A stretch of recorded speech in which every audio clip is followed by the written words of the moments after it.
नमस्कार मित्रांनो, स्वागत आहे सर्वांचं ग्रीन गोल्ड ॲग्री आपल्या मराठी यूट्यूब चॅनलमध्ये. आणि आज आपण माहिती घेणार आहोत सोयाबीन पिकावर लागवडी पश्चातचं तणनाशक. सोयाबीन पिकामध्ये जवळपास आपल्याकडं हलक्या जमिनीमध्ये किंवा मध्यम जमिनीमध्ये जास्त लागवड केली जाते आणि काही ठिकाणी चांगल्या जमिनीमध्ये सुद्धा लागवड केली जाते. बागायती क्षेत्रामध्ये बीजनाशकाचा वापर जवळपास प्रत्येक शेतकरी हा करत असतो, पण जमिनीचा प्रकार वेगवेगळा असतो. आता तुम्ही इथं पाहू शकताय की बीजनाशकचा वापर केल्यानंतर सुद्धा तण हे उतरून आलेलं आहे. आणि बीजनाशकचा वापर केला म्हणजे 100% तण नियंत्रण होतं असं नाही. त्याच्यासाठी आपल्याला परत तणनाशकची दुसरी फवारणी सुद्धा लागते आणि शक्यतो गरज ही पडतेच. तर आजच्या व्हिडिओमध्ये आपण पाहणार आहोत की कोणतं तणनाशक वापरलं पाहिजे किंवा सोयाबीनसाठी कोणतं तणनाशक आहे जे आपण वापरू शकतो. तर याचीच माहिती आपण आजच्या या व्हिडिओमध्ये घेणार आहोत. त्यासोबत तणनाशक वापरण्यापूर्वी जमिनीची अवस्था कशी असली पाहिजे, त्यासोबत आणखी काय काय काळजी आपल्याला घ्यायची याची सविस्तर माहिती आजच्या या व्हिडिओमध्ये आपण घेणार आहोत. तर तुम्ही जर चॅनलवर पहिल्यांदा आला असाल तर चॅनलला सबस्क्राईब करा, सोबत नोटिफिकेशन बेलला ऑन करा, म्हणजे आलेल्या व्हिडिओचं नोटिफिकेशन तुम्हाला मिळेल.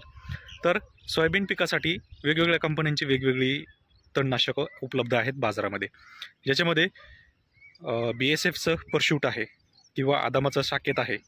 असे बरेचसे तणनाशक आहेत की जे आपण याच्यासाठी वापरू शकतो. किंवा UPLचं आयरिस पण आहे. आता आयरिसचा कंटेंट हा वेगळा येतो आणि परशूटचा कंटेंट वेगळा येतो. परशूटमध्ये आपल्याला इमेजिथ हायपर 10% पाहायला मिळतो, तर आयरिसमध्ये वेगळा कंटेंट पाहायला मिळतो. आता याच्यामध्ये प्रमाण जे आहे प्रत्येक औषधाचं हे वेगवेगळं आहे, पण हे तुम्ही कोणतंही प्रकारचं तणनाशक याच्यामध्ये वापरू शकता जे सोयाबीनला चालतं.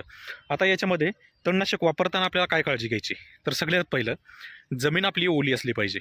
आता इथं तुम्ही पाहू शकताय की आपली जमीन जी आहे ही जवळपास ओली आहे, एकदम जास्त ओली नाही आहे पण काही प्रमाणात ओली आहे. तर जमीन ही चांगल्या प्रमाणात ओली असली पाहिजे.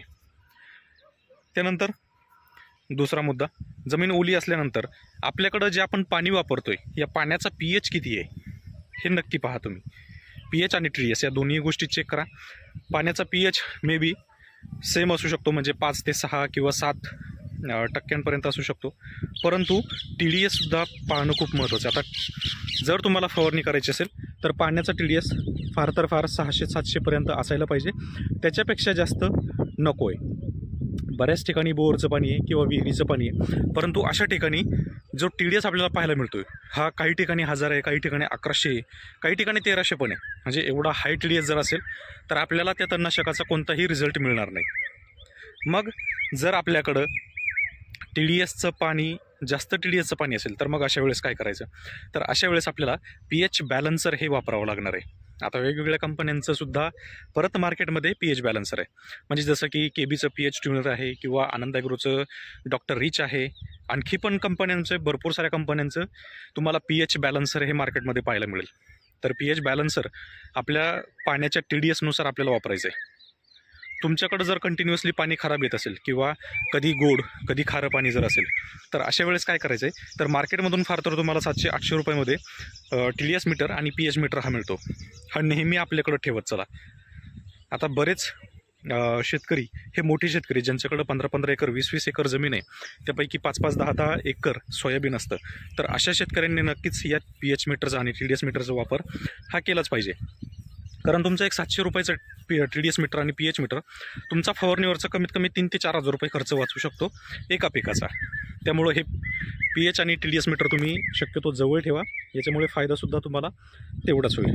तर या 2-3 गोष्टी ज्या आहेत या आपल्याला नेहमी लक्षात घेतल्या पाहिजे किंवा त्या गोष्टींवर लक्ष दिलं पाहिजे.